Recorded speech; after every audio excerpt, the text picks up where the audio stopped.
Sa Pilipinas, ang edukasyon ay itinuturing na susi sa mas magandang kinabukasan. Ngunit hindi lahat ay may pagkakataong matapos ito sa tamang panahon.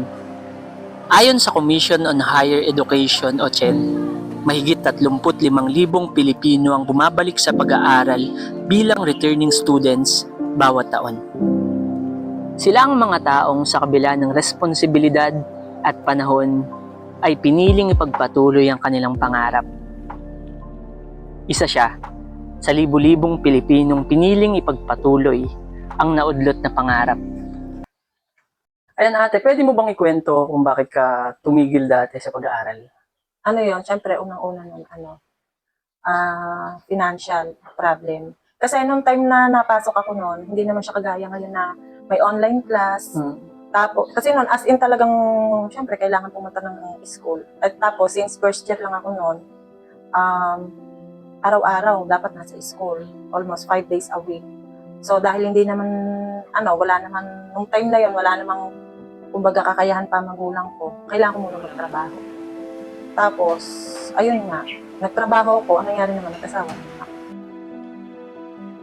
Tulad ng marami, may mga pangarap na kailangang ipagpaliban para unahin ang mas mahalagang responsibilidad.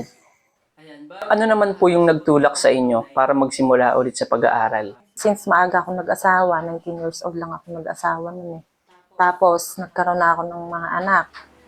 So, yung buhay namin nun, hindi siya kagaya nung as in madali. Mahirap pala talaga. As in, sobrang hirap. Sa part ko ha. Kasi gawa nung time na yun, yung asawa ko, kahit nag-a-abroad siya, mas matagal yung bakasyon niya dito. Tapos wala naman siyang trabaho. Ay, nung time na yun, 4 na yung mga anak ko, sunod-sunod. Sa sobrang stress ko, parang pinaka-naging turning point ko nun, parang naawa ba ako sa sarili ko na ayokong mag-stay dun sa ganong klase ng buhay. Na ganon lang, ayoko talaga. Kasi ang iniisip ko noon, pag nag-stay ako sa ganung buhay, kawawa mga anak ko. Kasi nung din na yon, yung asawa ko kasi, although nag-a-abroad siya, nagbibisyo siya, na nagsusugal. Sugarol na siya nung time na yon. Sa kabila ng takot at pag-aalinlangan, pinili niyang bigyan ng pangalawang pagkakataon ng sarili.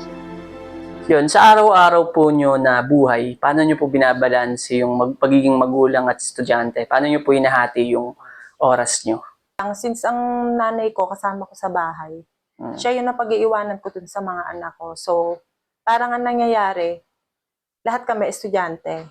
Pero syempre, kahit na nag-aaral ako, yung mga responsibilidad ko as a parent para sa mga anak ko, hindi ko naman siya pinababayaan. Like, for example, may mga activities sila na kailangan na nandun ako, napunta ako. Talagang binibigyan ko naman sila ng oras para doon. Kung idedetalye ko, ang ginagawa ko sa araw-araw, syempre sa umaga mag-aasikaso ng mga bata, naghahatid ako sa school. Pag may pasok, ganun pa rin ang ginagawa ko. Kahit may pasok ako sa school, syempre unahin ko mga anak ko, pupunta ako sa school. Kung kaya namang, limbawa, may mahabang vacant sa lunchtime, nauwi pa rin ako. Sinusundo ko sila sa school, uuwi ko sa bahay, tapos tsaka ako babalik ulit ng school. Tapos sa hapon naman, syempre, kailangan din ng presence ko dun sa work, dun sa shop. Sa gabi ako napunta. Araw-araw, hinahati niya ang oras para sa pamilya at para sa pangarap. Ano po yung mga na-experience niyong challenges sa pagbabalik niyo po sa pag-aaral? Ano po yung may mga pagkakataon na po ba na gusto niyo nang sumuko at tumigil ulit? Sa tingin ko yung pagsuko kasi sa totoo lang wala yun sa vocabulary ko. As in, never ko siyang inisip. Siguro yung naging mahirap sa akin kasi nag-stop pa kasi ako ng 1 year. Tapos 2023, nag-stop ako nun kasi pinakamahirap siya kasi need kong mag-stop ng 1 taon kasi that time, ang nanay ko, na-diagnose siya ng cancer sa matres. So since, syempre, nanay ko lang yung kasama ko sa bahay, nag-aalaga ng anak ko. Nung panahon na yun, mas priority ko na yung kaligtasan ng nanay ko kasi naano siya ng cancer na eh. So, ako yung nakakasama niya sa ospital. Tsaka wala din po mag-aalaga. Oo, wala mag-aalaga ng anak ko. So, alam mo yung pakiramdam ko no, para ako na broken hearted. Kaya lang, naging mahirap naman sa akin yung pagbalik ko sa school. Siyempre, yung mga kabatch ko, nakagraduate na, ibang syempre, iba na yung Ibang mga tao na classmates naman ko. Iba na yung bagong pakikisama na medyo naiilang ako. Parang Opo. feeling ko, ko, nale-left out. Kasi, Opo. siyempre, hindi naman nila ako talaga as in kaklase simula first Hindi niyo po year sila hanggang kabatch, third year. ganun. Yes. Sa bawat hakbang, may kasamang pagod, duda, at pagkukumpara. Ayan, hello Chantal at Luisito. Ayan. Ano yung masasabi nyo kay Mami, ayan, sa inyong mama, na nag-aaral pa rin siya ngayon, nag-work, may hinahandle na business, tapos inaalagaan pa kayo. Thank you po sa pag-aalaga niya po at mahal na mahal po namin siya. Ayan, ano yung pinakamasayang naaalala mo na pinakamasayang memories nyo ni Mama? Yung birthday ko po nung nag-7 ako. Na-celebrate nyo din talaga. Nag-celebrate maraming tao, ganun. Ngayon, ano masasabi nyo ngayong pag-graduate na ang inyong mama? Ngayong parating na June. Ano masasabi nyo? Gagraduate na siya ng college. Masaya po ako para kayo mama dahil makakapagtapos na siya ng pag-aaral. Si Chantal naman. Suporta po kami kay mama pa.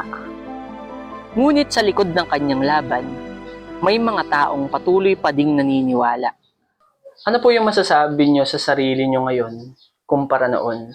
Tapos, ano po yung mga mensahe nyo doon sa mga estudyante na tumigil din ng pag-aaral?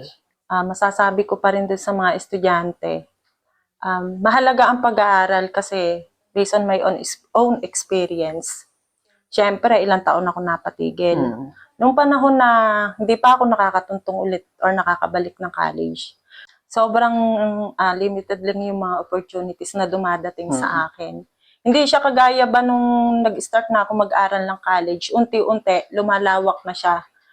Dumadami na yung mga opportunities na nag-o-open para sa akin na masasabi ko na magandang simula. Kasi pagka-graduate naman natin, pagka-graduate ko, hindi pa naman to as in yung close chapter ng kumbaga ng kwento ko.